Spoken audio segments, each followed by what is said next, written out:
Without helmet के bike drive ना करें, हेलमेट जरूर लगाएं। सो फाइनली मैं पहुंच गया हूं सीतापुर बस स्टैंड। हर्षित भाई हमारे बाइक ड्राइव कर रहे हैं और पूरे ट्रैफिक नियमों के साथ हेलमेट भी दे।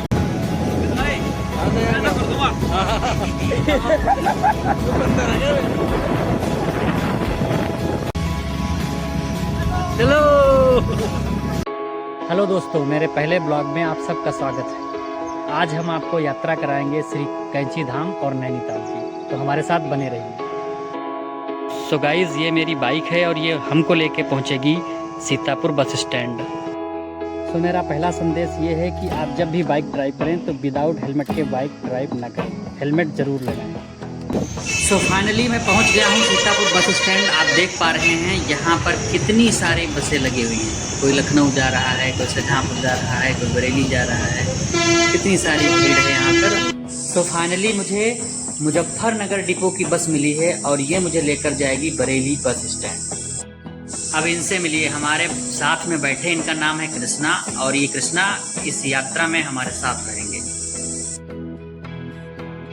तो रोडवेज में बैठने के बाद में टिकट लेना ज़रूरी होता है, तो मैंने भी ले लिया है। एक लोगों का टिकट 258 रुपये का है सीतापुर से बरेली सैटेलाइट बस स्टैंड के लिए। गर्मी बहुत तेज़ी से पड़ रही थी, लेकिन जैसे ही मैगलगंज की तरफ आगे बढ़ा तो देखा मौसम एकदम कूल हो गया था, एकदम सुहावना हो गया था और धीमे धीमे बारिश भी होने स्टार्ट हो गई। ड्राइवर और कंडक्टर साहब को लगी थी भूख, उन्होंने ढाबे पे गाड़ी लगा दी इस बरसात के मौसम में। इलायची ना नहीं मिली? ठीक, आ जाओ फिर। नहीं आ जाओ। अब मैं पहुंच गया हूं अलखनाथ द्वार, यानी कि बरेली पहुंचने वाला हूं और यहां पर हमारी बस जो है वो चेक हो रही है उनके रोडवेज के अधिकारियों के द्वारा। तो अब टाइम हो चला है लगभग 11 बज के कुछ मिनट और मैं पहुंच गया हूं बरेली बस स्टैंड। और अब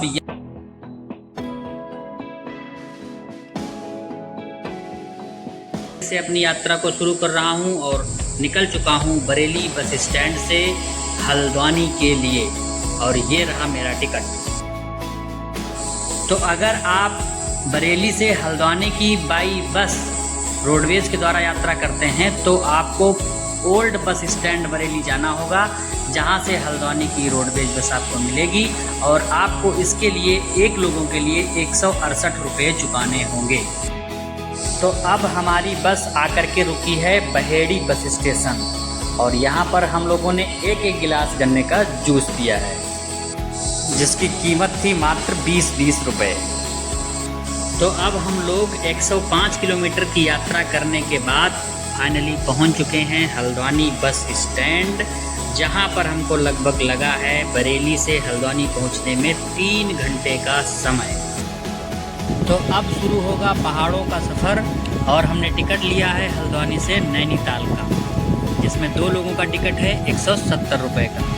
तो आइए चलते हैं पहाड़ों की तरफ। लगभग 2.5 घंटे के सफ़र के बाद ऊंचे नीचे टेढ़े मेढ़े घुमावदार रास्ते पार करते हुए फाइनली नैनीताल पहुंच गया हूं। काफ़ी रात हो चुकी है, अंधेरा। तो अब मैं हूं नैनी झील के पास और इंतज़ार कर रहा हूं अपने और दोस्तों का, जो बाकी लोकेशन से, अलग अलग लोकेशन से हमारे पास पहुंचने वाले हैं। लगभग 7 लोग और, तो उनका इंतज़ार हो रहा है।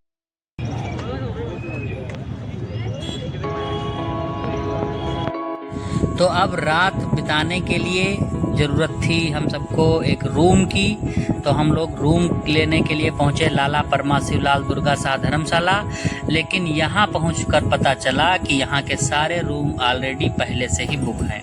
आप सबकी जानकारी के लिए बता दूं कि यहाँ पर 130 रुपये में 2 पर्सन के लिए एक रूम एक नाइट के लिए मिलता है। लेकिन अब क्या बताएं, यहाँ पे तो ऑलरेडी पहले से ही रूम बुक हो चुके थे। तो अब हम लोग चलते हैं दूसरे होटल की तरफ।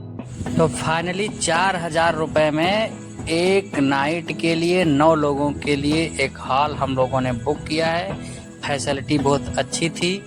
लेट नाइट हम लोग पहुँचे थे, इसलिए ज़्यादा बातचीत ना करते हुए सीधे बिस्तर पे जाके हम लोग सो गए। तो सुबह के बज चुके हैं 5 और आप देख सकते हैं कितनी खूबसूरत सुबह है नैनीताल की। इतना सुहावना मौसम, रात को नींद बहुत अच्छी आई थी, एकदम कूल मौसम था। आप देख सकते हैं पहाड़ों और बादलों का कितना अच्छा संगम है। अब हम लोग रेडी हो चुके हैं, नहा धो के फ्रेश हो चुके हैं और निकल रहे हैं कैंची धाम की यात्रा पर।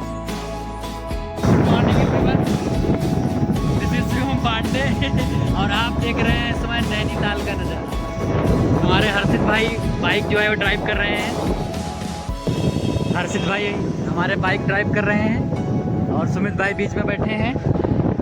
और ये पहाड़ों की खूबसूरत वादियाँ, और ये पीछे भाई हमारे सभी साथी आ रहे हैं, ये देखो मजे लेते हुए। सुबह सुबह का नज़ारा है यहाँ पे, कर सकते हैं आप सभी। ये सौरभ भाई जा रहे हैं, देखो ये बस भाई हमारे हैं, बाइक ड्राइव कर रहे हैं पीछे से। और वो पीछे भाई हमारे साथ में कृष्णा भी बैठे हैं।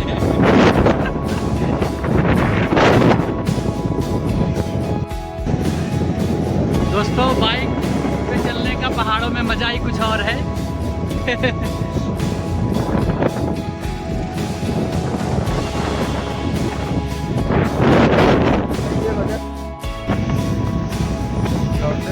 ये खतरनाक मोड़ है भाई यहाँ मोड़।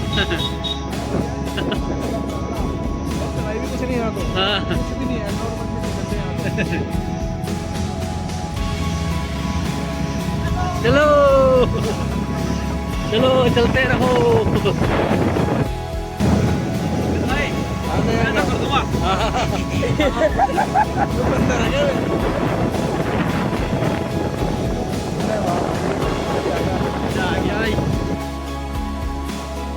हर्षित भाई हमारे बाइक ड्राइव कर रहे हैं और पूरे ट्रैफिक नियमों के साथ, हेलमेट भी देखो लगाए हुए हैं, है ना।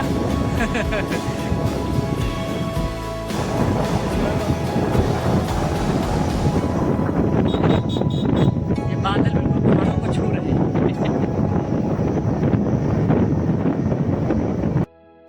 135 से 40 मिनट की यात्रा के बाद नैनीताल से अब हम लोग फाइनली पहुंच चुके हैं श्री कैंची धाम। लंबी लंबी कतारें लगी हुई हैं महाराज। श्री कैंची धाम।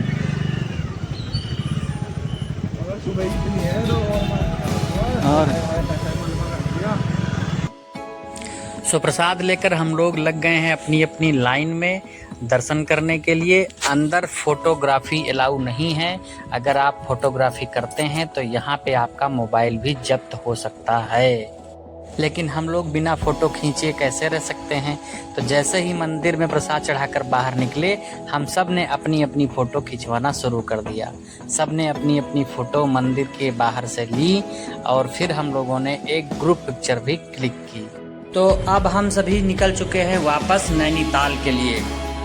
तो अब हम लोग आ गए हैं नैनी झील। यहाँ का खूबसूरत नज़ारा आप सबके सामने है, आप देख सकते हैं। ये है नैनी झील। आप यहाँ पे आके बोटिंग भी कर सकते हैं, पहाड़ों की खूबसूरत तस्वीरें ले सकते हैं। बहुत बड़ी और बादल बहुत ही प्यारे लग रहे हैं, जो बिल्कुल। तो अब हम लोग पहुँच गए हैं माँ नैना देवी मंदिर, जो नैनी झील के बिल्कुल पड़ोस में ही है, 300 मीटर पे। और यहाँ पे आए हैं हम लोग दर्शन। तो ये है यहाँ की मार्केट।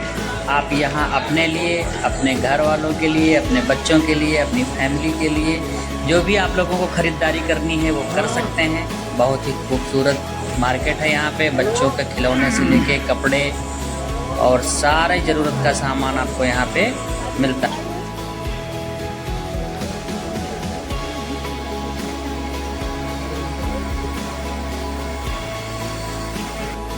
तो मार्केट घूमने के बाद फिर से हम लोग आ गए हैं माँ नैना देवी मंदिर के अंदर। और यहाँ पे फिर से हम लोग फ़ोटो अपनी अपनी खिंचवाएंगे, क्योंकि यहाँ से जो व्यू है वो बहुत ही अच्छा आ रहा है।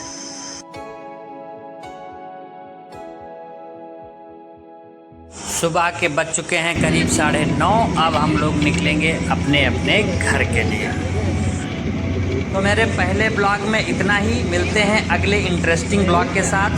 और आप सब ने इस वीडियो को देखा, इसके लिए आप सबका बहुत बहुत धन्यवाद। कमेंट करके बताइएगा कैसी यात्रा रही। Thanks for watching.